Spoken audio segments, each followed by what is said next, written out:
Splitgate 2 is here, and with the controversy surrounding their big announcement at Summer Games Fest, a lot of fans are split, no pun intended, when it comes to their opinion on the game.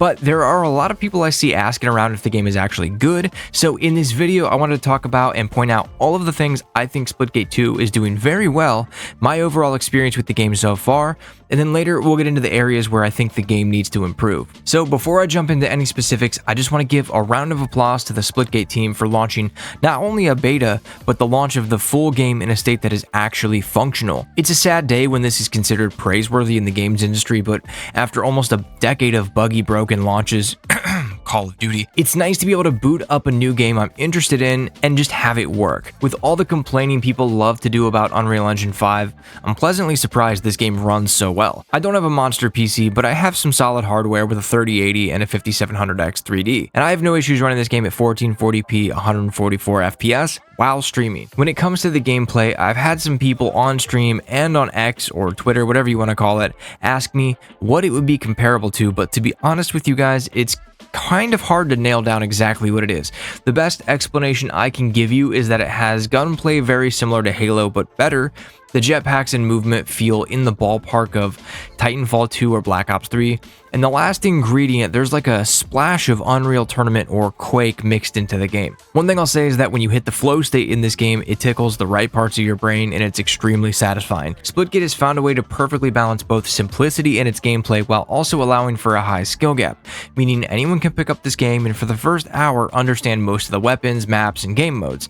Obviously, you won't master everything in the first hour, but you'll have a pretty clear understanding of exactly what you need to do to get good at this game. Apex Legends also has a similar game design, although they've been making the game easier with each season to get new players in, and maybe this will eventually be a problem for Splitgate in the way that everybody hates Fortnite now, because the second that you fire your weapon at the enemy, they immediately recreate a monument to the Twin Towers, but for now, Splitgate 2 feels like it's in a really good place. Next, I want to talk about the classes and the abilities, because everyone on the internet seems to complain about hero shooter games or games with abilities, and I think they're completely fine in Splitgate, not broken or overpowered, and they actually fit really well within the maps and the pace of the game. We have the Arrows class for speed, the Meridian class for information and support, and the Sabras class for zone control. And I really like the fact that they made it so that each character's passive applies to the entire team, so it really gives you an incentive to pick one from each class for the most utility possible. The only real issue that I have with the abilities so far is that the Meridian's ultimate ability, it's basically Bloodhound's scan from Apex, being that it sends out a big wave in front of you and anyone that gets hit is now scanned, giving you wall hacks until the timer expires or that enemy player dies. For some reason in Splitgate, it's just a little bit annoying because the match becomes a constant battle of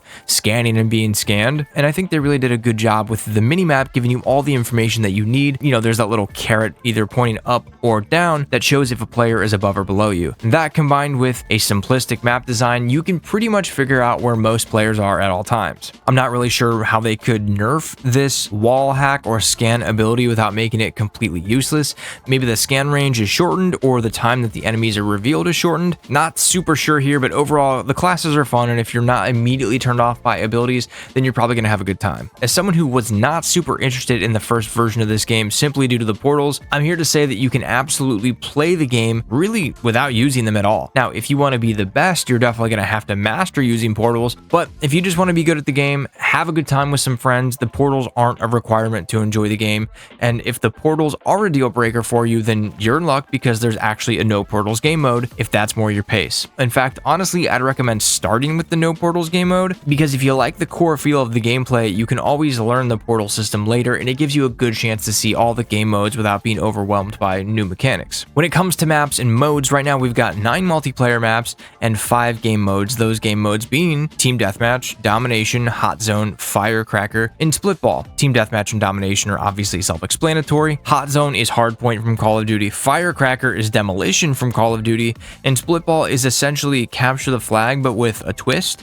One ball spawns in the center of the map and teams fight to carry it back to the base, just like capture the flag, but as the match continues, a new ball continues to spawn in the center, and the first team to grab 3 balls and take it back to their base at the same time wins. And I say 3 points at the same time because once you place a ball in the console at your home base, it's not like capture the flag where it just counts as a score and the flag resets, the enemy team can walk right up to your console and steal any of the balls that you have, and that's why you have to get all 3 of them in at one time. I also really like the way the modes are structured because you don't just play a match until you hit the score and then go back to the lobby. Every match has 5 rounds, and the first to win 3 out of 5 wins. But if the game ends up being tied 2 versus 2, the final round now becomes sudden death and respawns are disabled, so you only get 1 life. And this just adds a little bit of variety to every game because it doesn't happen all the time, and it's kind of weird in a good way to play this really fast-paced, crazy shooter game with jetpacks, but you only have 1 life. And it kind of slows down the pace of play, and it makes you think about every single move. And there's something about that that I kind of like in an otherwise super fast-paced game. I just really like that contrast. They also have an OG Splitgate mode for people that liked Splitgate 1. Well, I think. To be completely honest with you guys, I didn't touch Splitgate 1, so I can't really comment on it, but if you were a fan of the first version of this game, please let me know in the comments if you think the OG Splitgate mode is actually good, and if it's actually true to the first build of this game. I've always been a fan of games that have longer time to kill. As a mouse and keyboard player, it's nice to finally have a game that rewards good aim without a ton of gimmicky aiming mechanics like visual recoil or the smoke effect when you shoot. Now, in all fairness, the weapons in this game don't have very much actual recoil at all, but with the way this game plays, the movement and the overall pace, the low recoil actually fits really well. And in a game like this, skill is going to be raw aim and movement mechanics instead of positioning and controlling recoil. As a mouse and keyboard player, I actually have some controversial opinions when it comes to aim assist in this game, but before we dive into my hot takes, I want to show you guys my new keyboard that Keychron was nice enough to send me. This is their new HEK2 board that has magnetic switches instead of mechanical switches, and this is the absolute best for FPS gaming because with their software you can adjust the actuation threshold so that you barely have to press the key for it to trigger, giving you every single advantage possible. I'm personally a fan of the standard edition black, but they also have 2 limited edition colors with rosewood accents. If you want to check it out, I'll leave my affiliate link to both Keychron's website and their Amazon page in the description below.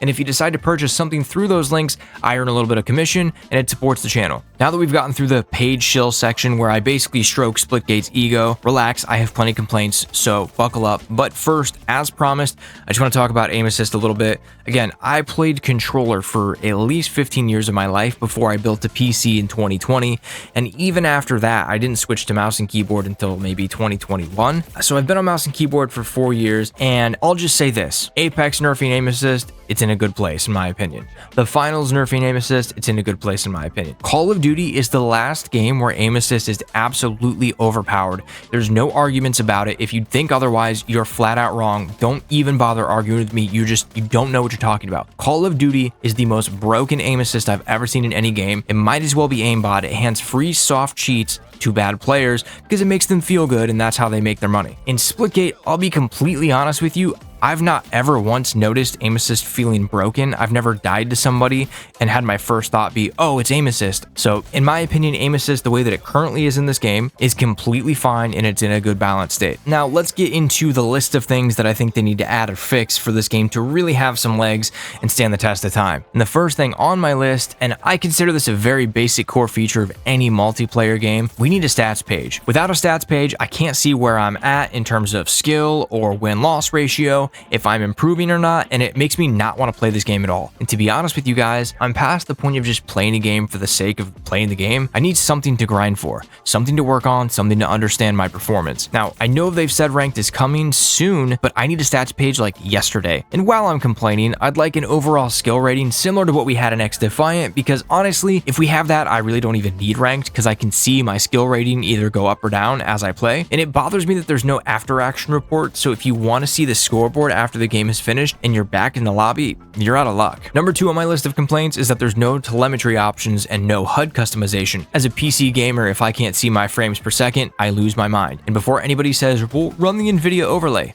No, I don't want to run an overlay when it's a basic feature of almost every single game. I want to know what my frame rate is, I want to know what my ping is, and at the very least, GPU temps and packet loss would be great. There's also no HUD customization, and I don't, I'm not asking for anything like Black Ops 6 HUD customization, but I would like the very basic features of being able to expand or shrink my view, because in my opinion, the minimap and the weapon icons and all that stuff is a little bit too close to the center of the screen for me. Now, I know some of you guys might like that, so you don't have to look that far off center to see your ammo count or the minimap and things like that, but for me, it's just a little bit distracting. It's a little bit in my way, and I'd like to see more of the actual gameplay in the center of my screen. Again, that one's not a super big complaint. It would just be a nice quality of life feature. Next on the list is the map designs. Now, don't get me wrong, I do like the maps, but I think they feel very similar with the exception of Academy, which is the map you're seeing in this gameplay. And I'd like them to try and get a little bit more creative, both with the art direction, locations, and the map layouts in the future content, which they've proven they absolutely can do because they've launched a battle royale with 5 completely different themed areas of the map. Now, I never played the first version of Splitgate, but I went back and watched some of the gameplay, and those original maps just seem so much more interesting to me. Maybe I'm crazy, but right now, the current maps just feel a little bit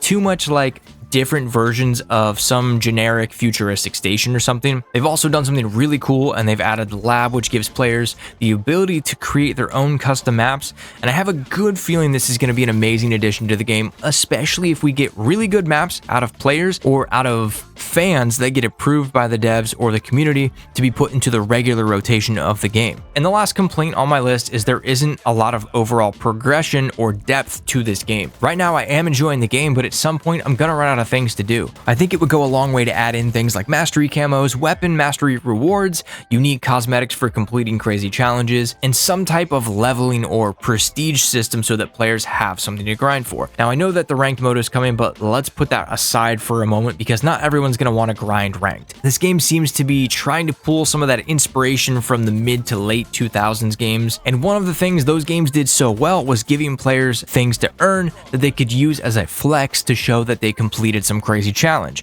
They do have player cards in this game, similar to how Apex Legends does, which is a good start, so I hope to see them continue to build on that great foundation that they laid out for the game. If you enjoyed this video on Splitgate and you want to check out my beginner's guide to Splitgate Battle Royale or one of my other videos covering FPS games, click here.